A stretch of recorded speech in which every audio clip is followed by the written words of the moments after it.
konotasi Zionisme itu sepertinya negatif sekali. Tapi di dalam Alkitab, Zionisme itu bukan satu hal yang negatif. Pada mulanya, namanya itu bukan Sion, namanya itu adalah Yerusalem. Namanya Yerusalem. Tapi kenapa menjadi Sion atau kota Daud? Hal yang utama daripada Sion, bukan karena letaknya strategis, bukan karena tembok-temboknya, ya, tetapi karena adanya hadirat Tuhan. Hadirat Tuhan, itulah yang apa? Yang menjadi apa? Signifikansi utama daripada Sion atau Yerusalem.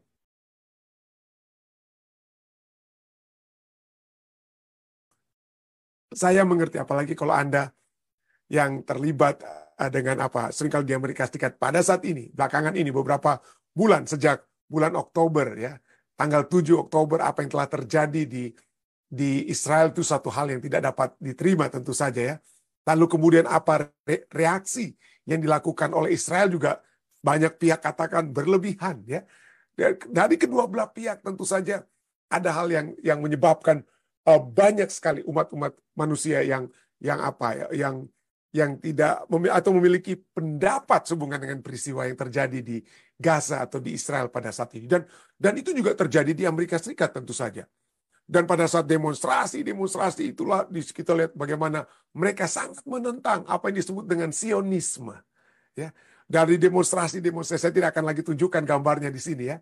Saya tidak mau tempat ini jadi tempat untuk berpolitik seperti begitu, ya. Tapi poinnya adalah banyak sekali orang-orang katakan, wah, mereka anti-Sionisme. Nah, anti-Sionisme itu beda dengan antisemitisme. Antisemitisme adalah anti terhadap orang Yahudi. Itu mungkin satu hal yang tidak dapat terima. Tapi hal yang lainnya seringkali orang katakan, oh, kami bukan anti orang Yahudi, tapi kami anti-Sionisme. Nah, apa itu artinya? Nah, mari kita lihat, ya. Sedikit kita pelajari kenapa. Karena seringkali pada saat kita menginjil, itu seringkali ditolak oleh orang-orang lain karena mereka pikir, oh, kita sedang sedang begitu agresif mungkin pada saat kita menginjil kepada orang-orang lain, ya. Kita sedang menjalankan dengan satu istilah, mereka katakan Zionisme. Nah, apa itu Zionisme? Nah, Zionisme itu kalau kita lihat dari artikel ini, ya, maka Zionisme itu adalah apa? Adalah ideologi nasional Israel. Zionis percaya bahwa Yudaisme bukan hanya sebuah bangsa, tapi juga agama. Zionisme adalah sebuah bangsa dan juga agama, dan bahwa orang-orang Yahudi berhak mendapatkan negara mereka sendiri di tanah air leluhur mereka. Jadi Zionisme itu adalah satu ideologi nasionalismenya orang Yahudi saat ini. Ya, dimulaikan di abad ke-19, ya. Abad 19 mereka katakan, kami berhak untuk kembali ke tanah air leluhur kami.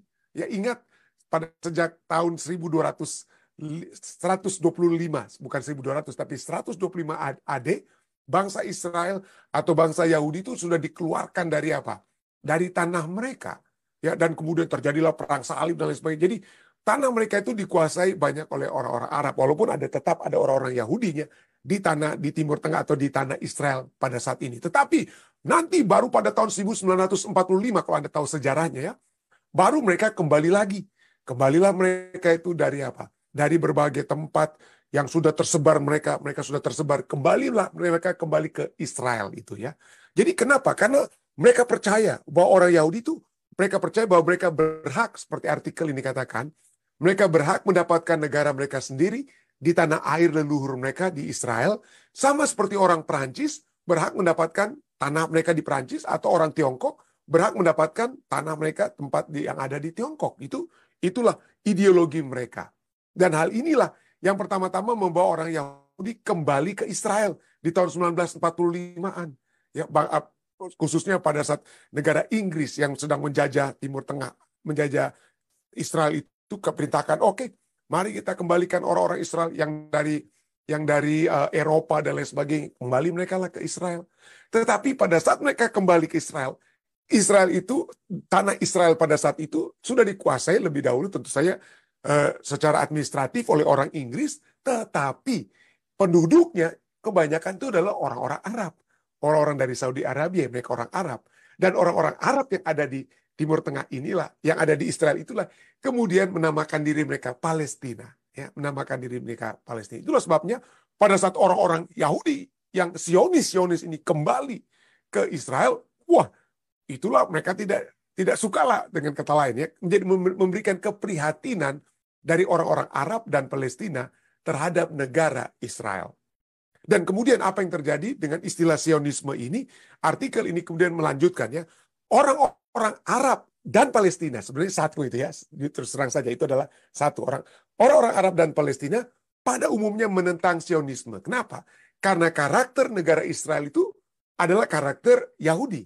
Ya, negara Israel, walaupun saat ini kalau Anda pergi ke Israel, di Israel itu ada orang Arab Israelis atau ya Jewish Israelis. Jadi ada orang Arabnya yang menjadi warga negara Israel dan juga orang Yahudi yang menjadi warga negara apa? Menjadi warga negara Israel. Dan di tengah-tengah mereka ada di West Bank atau di Gaza, yaitu orang mereka yang menyebutkan diri mereka Palestina. Ya, mereka menyebutkan diri mereka itu Palestina. Tetapi Israel sebagai negara itu secara eksplisit tentu saja memihak kepada orang Yahudi. Walaupun di tengah-tengah mereka itu ada orang-orang Arab. Ya. Di tengah-tengah mereka ada orang, tapi mereka secara eksplisit mereka memihak kepada orang Yahudi. Itu sebabnya artikel ini katakan, orang Arab dan Palestina pada umumnya menentang Sionisme. Karena karakter negara Israel yang secara eksplisit Yahudi, yang berarti bahwa orang-orang Yahudi memiliki hak istimewa yang tidak dimiliki orang lain, tidak dimiliki orang Arab. Misalnya, satu contoh. Setiap orang Yahudi dimanapun di dunia itu, mereka dapat datang kembali ke Israel dan langsung dapat menjadi warga negara Israel selagi mereka orang Yahudi. Nah, itu adalah sebuah hak yang tidak berlaku bagi kelompok lain, bagi kelompok Arab. Ya, tidak berlaku. Orang Arab dari Saudi Arabia tidak bisa datang ke Israel lalu katakan, oh saya mau jadi orang Arab Israeli. Nggak bisa. Tapi orang Yahudi yang dari Eropa atau dari Amerika mau datang ke Israel, langsung dikasih apa? Langsung dikasih warga negara. Dan ini menjadi satu masalah, dan menyebabkan kata Sionisme itu sangat alergi bagi orang-orang yang menentang negara Israel dengan kata lainnya. Oleh karena itu, masyarakat Arab dikatakan di artikel ini.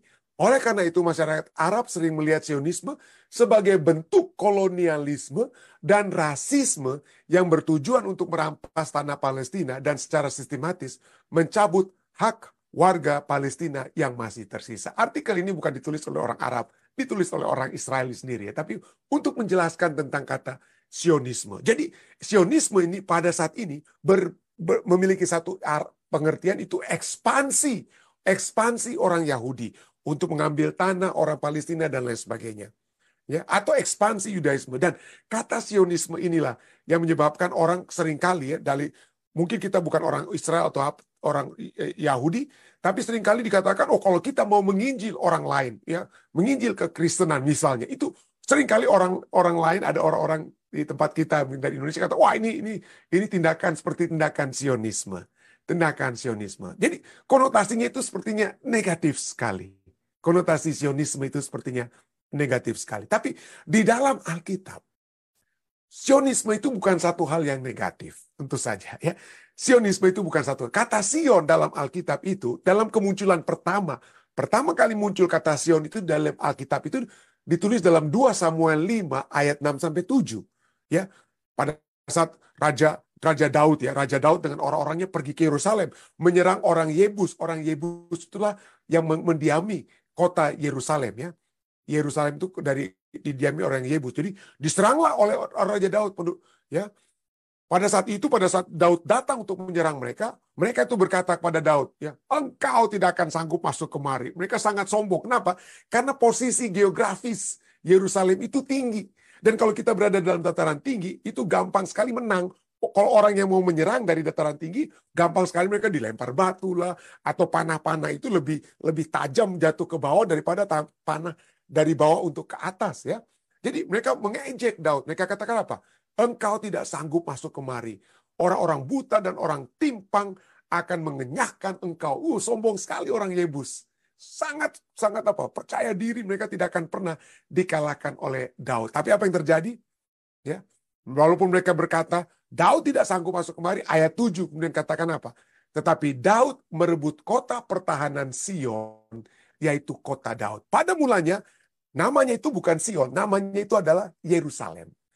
Namanya Yerusalem. Tapi kenapa menjadi Sion atau kota Daud? Ya, Kenapa menjadi Sion? Kenapa? Karena ada hal signifikan. Hal signifikan yang pertama Daud lakukan setelah ia merebut Sion atau Yerusalem pada mulanya. Apa itu signifikan yang pertama yang terjadi? Hal signifikan yang Daud lakukan, dia tempatkan tabut perjanjian. Tabut itu tadinya disimpan di rumah daripada Obed Edom. Ya, ada seorang yang bernama Obed Edom, dia simpan sementara itu tabut. Tapi kemudian Daud ambil kembali tabut tersebut, dan ayat dari 2 Samuel 6 ayat 12 katakan, lalu Daud mengangkat tabut Allah dari rumah Obed Edom ke kota Daud dengan sukacita. Ya, dengan sukacita. Jadi tabut itu ya ditempatkan di Yerusalem. Saat Daud memerintah sebagai raja, belum ada Ka'bah. Daud dilarang untuk dirikan Ka'bah di Yerusalem ya. Tapi dia tempatkan itu di mana? Dia tempatkan tabut ya, tabut itu di Yerusalem. Nah, tabut perjanjian itu yang sudah biasanya ditempatkan di zamannya Musa ya, di zamannya Musa pada saat mereka di padang belantara itu ada Ka'bah. Ka'bah itu ada 2 bilik ya, bilik yang suci dan bilik yang maha suci. Tabut ini ditempatkan di bilik yang maha suci. Kenapa? Di dalam tabut inilah lambang kehadiran Allah. Jadi saat ditempatkan di Yerusalem, itulah disebut menjadi, saat tabut itu jadi ditempatkan di Yerusalem, itulah nama Sion itu mulai ya. Dan disitulah untuk menjadi pusat, Sion menjadi pusat ibadah dan tanda kehadiran Tuhan. Tanda kehadiran Tuhan ya. Dan disitulah secara resmi kata Sion ini menjadi kata resmi yang untuk kehadiran Tuhan itu pada saat itu ditempatkan pada akhirnya di bilik yang maha suci, di Ka'bah daripada Salomo. Pada saat Salomo pada akhirnya mendirikan Ka'bah, dan dia menempatkan tabut perjanjian di Ka'bah yang dibangunnya, maka seluruh Yerusalem itu sekarang menjadi Sion.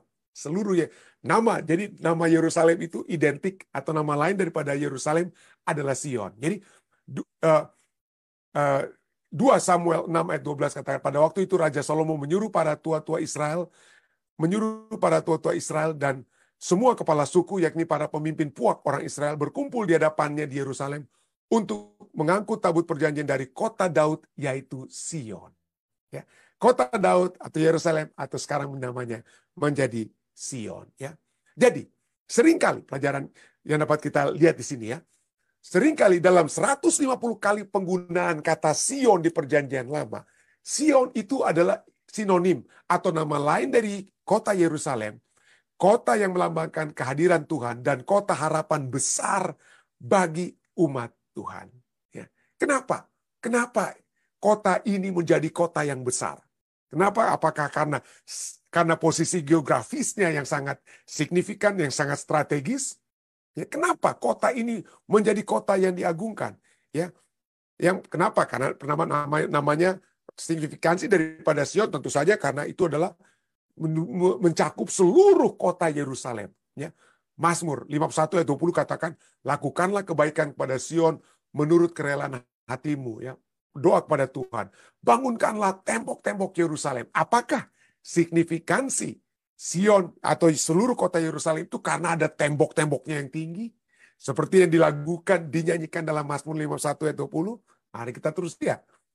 Yang menjadi hal yang utama daripada Sion, bukan karena letaknya strategis, bukan karena tembok-temboknya, ya, tetapi karena adanya hadirat Tuhan. Hadirat Tuhan itulah yang apa? Yang menjadi signifikansi utama daripada Sion atau Yerusalem.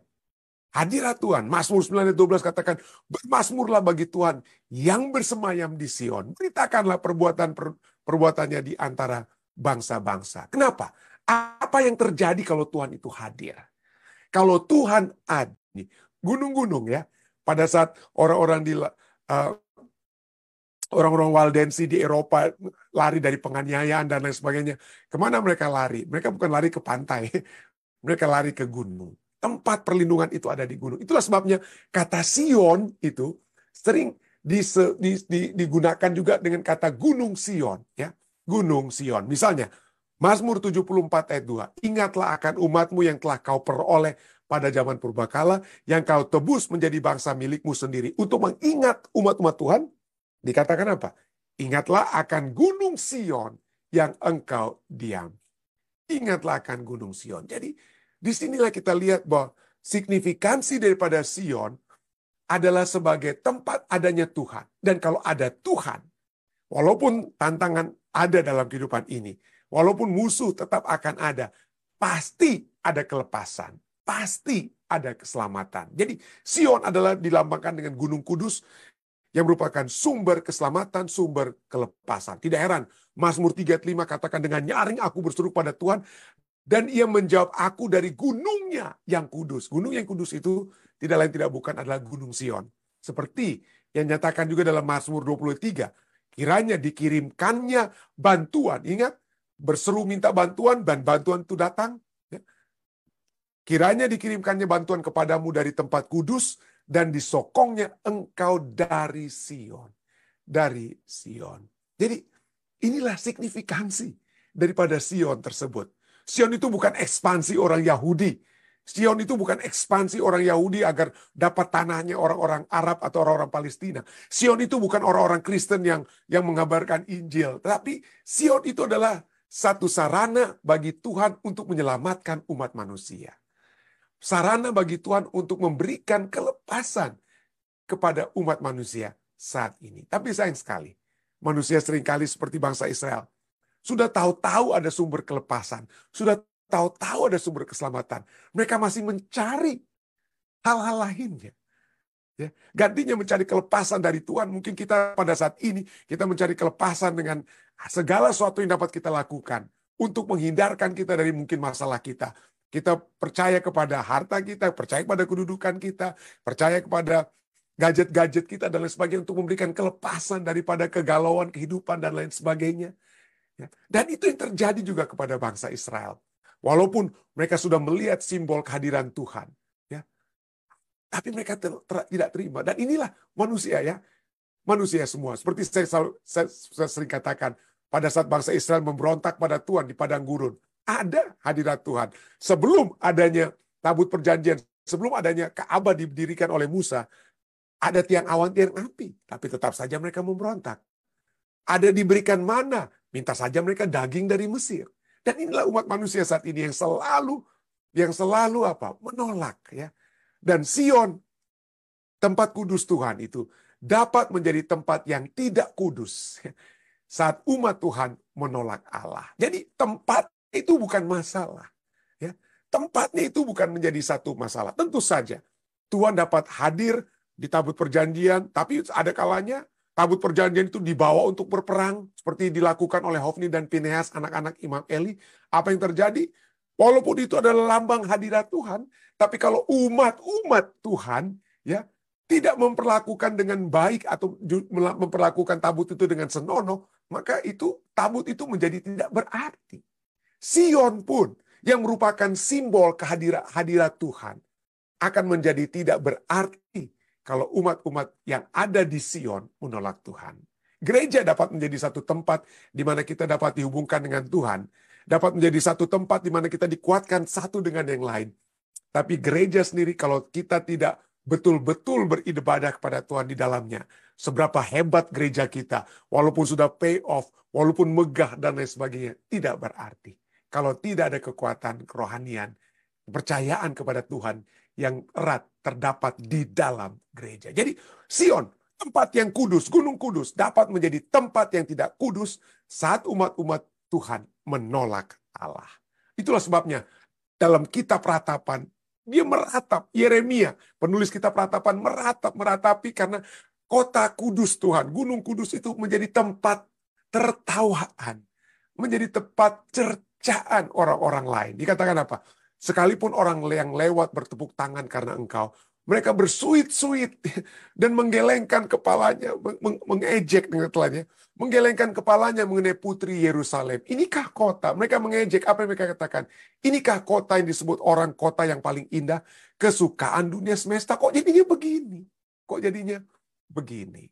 Jadi jangan kita seperti dengan pelajaran bagi kita, ya, jangan kita memiliki kemegahan, kesombongan dengan wah kita memiliki tempat ibadah yang hebat dan lain sebagainya. Kalau Tuhan tidak ada di dalamnya, tidak ada berkat yang akan keluar dari tempat tersebut. Tidak ada berkat. Jadi Kedurhakaan umat Allah. Kedurhakaan umat Allah menyebabkan para nabi menyatakan tentang Sion, masa depan, bukan lagi Sion. Ya, mereka sudah melihat Sion itu sudah menjadi tempat kenajisan, dengan kata lain. Dosa-dosa telah bertumpuk di tempat tersebut. Yesus sendiri harus membersihkan Ka'bahnya dan katakan, tempat ini adalah rumah doaku, kau telah jadikan sarang penyamun. Ya, dengan kata lain. Jadi dari situlah kemudian Alkitab berbicara bukan tentang Sion yang ada di Yerusalem lagi, tapi Sion masa depan yang sempurna, ya, yang tidak seperti Sion yang di Yerusalem yang lama. Harus ada Yerusalem baru. Kenapa? Karena Yerusalem lama telah digagalkan oleh orang-orang Israel, ya, yang seharusnya orang-orang Yahudi yang seharusnya menjadi utusan-utusan Tuhan yang sejati, tapi mereka menolak Tuhan, sehingga Yerusalem lama itu sudah ditertawakan, seperti tulis dalam kitab Ratapan. Jadi Yesaya misalnya berbicara tentang apa yang akan terjadi nantinya, ya, akan kembali Sion itu akan ditegakkan kembali. Suku-suku bangsa akan datang, mari kita belajar tentang Tuhan, mari kita datang kembali kepada Sion supaya kita memperoleh pengajaran dari Tuhan. Akan ada, akan datang.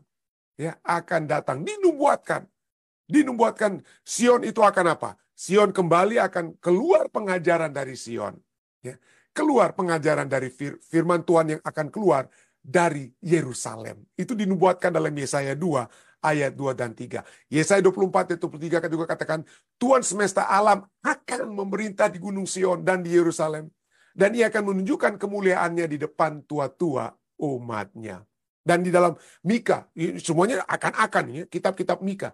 Hai Bukit Putri Sion, kepadamu akan datang dan akan kembali pemerintahan yang dahulu, kerajaan atas putri Yerusalem. Pertanyaannya, kapan? Kapan pemerintahan Sion itu dimulaikan kembali? Ya, kapan kira-kira? Apakah setelah kerajaan 1000 tahun? Atau pada saat Yesus datang di awal kerajaan 1000 tahun? Kapan kira-kira? Ya.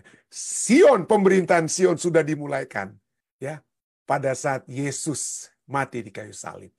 Ya. Pada saat Yesus menjadi pendamaian antara umat manusia.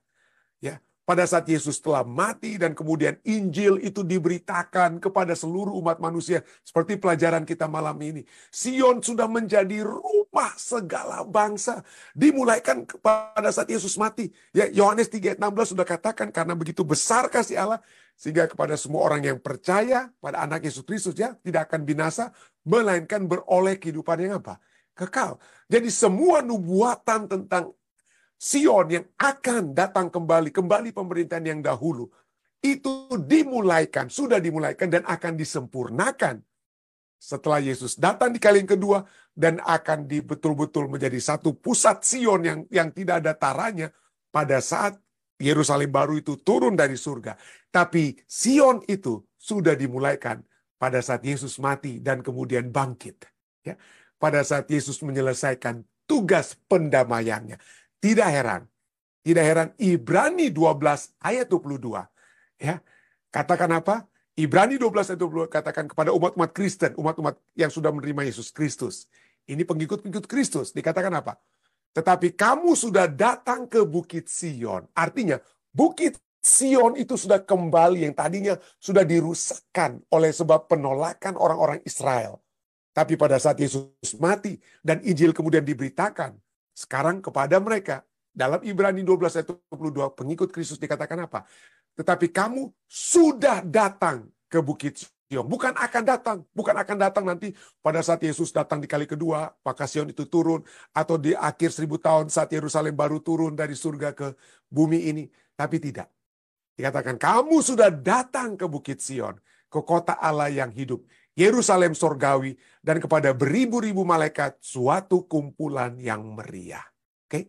Jadi dengan keselamatan itu sudah dikembalikan kepada Sion. Tapi bukan lagi Sion literal, tapi Sion rohani. Sion rohani, yaitu pada saat kita diperdamaikan kembali dengan Bapa. Itulah intinya, kan?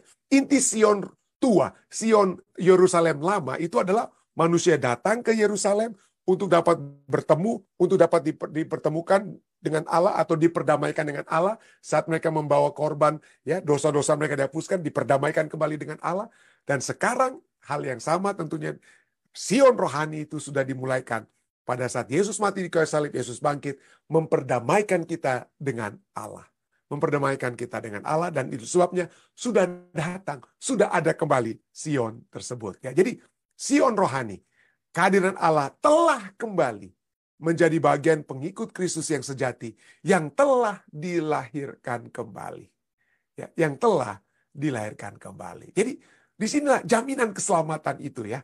Jaminan keselamatan itu sudah menjadi bagian kita. Saya dalam pembahasan kita setiap malam selama ini, ya, saya ingin selalu membawa kita untuk percaya bahwa kita sudah diselamatkan. Kita yang menerima Kristus tidak binasa. Dikatakan Pak Alkitab sudah jelas, kita tidak lagi binasa, melainkan sudah memperoleh, bukan akan memperoleh. Sudah memperoleh kehidupan kekal. Nama kita sudah ditulis di dalam kitab kehidupan. Kita sudah dihitung sebagai umat-umat Tuhan yang akan diselamatkan. Ya, kalau kita tarik kembali nama kita keluar, ya itu urusan masalah kita. Ya. Tapi pada saat kita menerima Kristus, kita sudah diterima. Sudah tertulis dalam kitab kehidupan. Kita sudah datang ke Bukit Sion. Seperti tertulis dalam Ibrani 12 ayat 22. Tapi pada akhirnya, bukan itu saja. Saat ini masih secara rohani, belum terlihat. Tapi pada saat kalau kita terus percaya, walaupun kita tidak melihat, ya kita terus percaya, akan ada tiba pada satu saat, Sion itu, yang literal, itu akan apa? Kembali kita lihat. Wahyu 21 ayat 1-2 katakan, lalu aku melihat langit yang baru dan bumi yang baru, sebab langit yang pertama dan bumi yang pertama telah berlalu, dan laut pun tidak ada lagi. Dan aku melihat kota yang kudus. Aku melihat, Rasul Yohanes di Pulau Patmos, dia katakan apa? Aku melihat kota yang kudus, Yerusalem yang baru, turun dari sorga. Dari Allah yang berhias bagaikan pengantin perempuan yang berdandan untuk suaminya. Jadi Yerusalem yang lama telah gagal menjalankan misinya. Tetapi kita umat-umat Tuhan, ya, yang menerima Yesus Kristus, ya, kita kembali memiliki Sion tersebut. Apa itu Sion? Hadirat Tuhan dalam kehidupan kita. Bukan nantinya, saat ini pun kita dapat memiliki hadirat Tuhan, ya. Dan suatu saat setelah kita masuk dalam kerajaan surga, berada bersama-sama dengan Allah kita, Yesus Kristus selama 1000 tahun, kemudian kita akan turun dari sorga. Dan pertanyaannya, pada saat ini turun dari sorga, tambahan terakhir mungkin, ya, turunnya itu di mana? Apakah di New Jersey, atau Colorado, atau California? Kemana ini turunnya, ini Yerusalem baru? Pada saat setelah kerajaan 1000 tahun, turun dari sorga, kemana dia akan turun? Ya, kita tahu, seperti firman Tuhan katakan pada saat Yesus naik ke surga, Yesus yang kamu lihat naik ini, Yesus yang sama akan turun. Ya. Ada ayat-ayat firman Tuhan bicara seperti itu. Dan ini juga kita lihat dikuatkan dari apa yang ditulis dari buku Kemenangan Akhir Ellen White, ya, halaman 662, The Great Controversy. Karena dikatakan, Kristus turun ke atas Bukit Zaitun, dari mana ia naik ke surga. Dia naik ke surga dari Bukit Zaitun, dia akan turun juga dari apa? Dari surga itu ke Bukit Zaitun.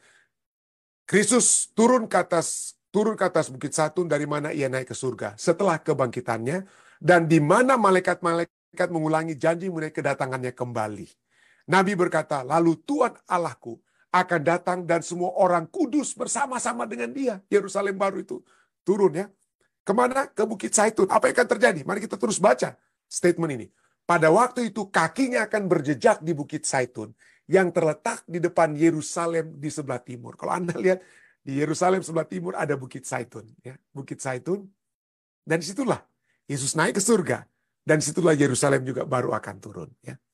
Bukit Zaitun itu dalam statement ini, dari halaman 662 ini, Bukit Zaitun itu akan terbelah dua dari timur ke barat, sehingga menjadi suatu lembah yang sangat besar, yang melambangkan penerimaan Kristus kepada seluruh umat manusia yang sudah dibawa turun, ya. Setengah dari bukit itu akan bergeser ke utara, dan setengah lagi ke selatan, menjadi luas. Jadi Yerusalem lama saat ini, itulah sebabnya sangat indah sekali kalau kita bisa pergi juga, bukan bersiara, ya, tapi kalau ada waktu, ada dana gitu, kunjungi juga, ya, tempat di mana Yesus pernah tempat walaupun tidak tidak tahu lagi di mana tadinya Yesus telah disalibkan, di mana Bukit Golgota, tapi minimal itu adalah Yerusalem. Dan kita akan lihat suatu saat Yerusalem baru juga akan kembali turun di Yerusalem yang lama ini. Yerusalem baru akan turun di Yerusalem yang lama yang ada di Israel pada saat ini ya. Dan seterusnya ya. Kita akan terus baca kelanjutannya. Sementara Yerusalem baru dengan kemuliaannya yang mempesona turun dari sorga ke tempat yang telah disucikan dan dipersiapkan untuk menerimanya. Itu Bukit Zaitun yang sudah terbelah tadi, timur, barat, utara, selatan ya. Ke tempat yang telah disucikan dan dipersiapkan untuk menerimanya. Maka Kristus dengan umatnya dan malaikat-malaikat memasuki kota suci itu. Saya rindu sekali ya. Saya rindu sekali untuk dapat sudah melihat tentu saja Sion yang sekarang kita lihat begitu banyak ya, dapat kita lihat di situ, tapi umumnya yang kita lihat pedagang-pedagang kaki lima dan lain sebagainya. Ya, kita tidak melihat hal yang apa ya, kita pada saat kita masuk Yerusalem pada saat ini mungkin kita hanya bisa membayangkan Yesus yang berjalan di Yerusalem. Kita hanya bisa membayangkan Yesus yang disalibkan di luar tembok Yerusalem, ya, di luar tembok Yerusalem, tapi kita tidak lagi, kalau kita buka mata nggak bisa lagi kita melihat hadirat Tuhan.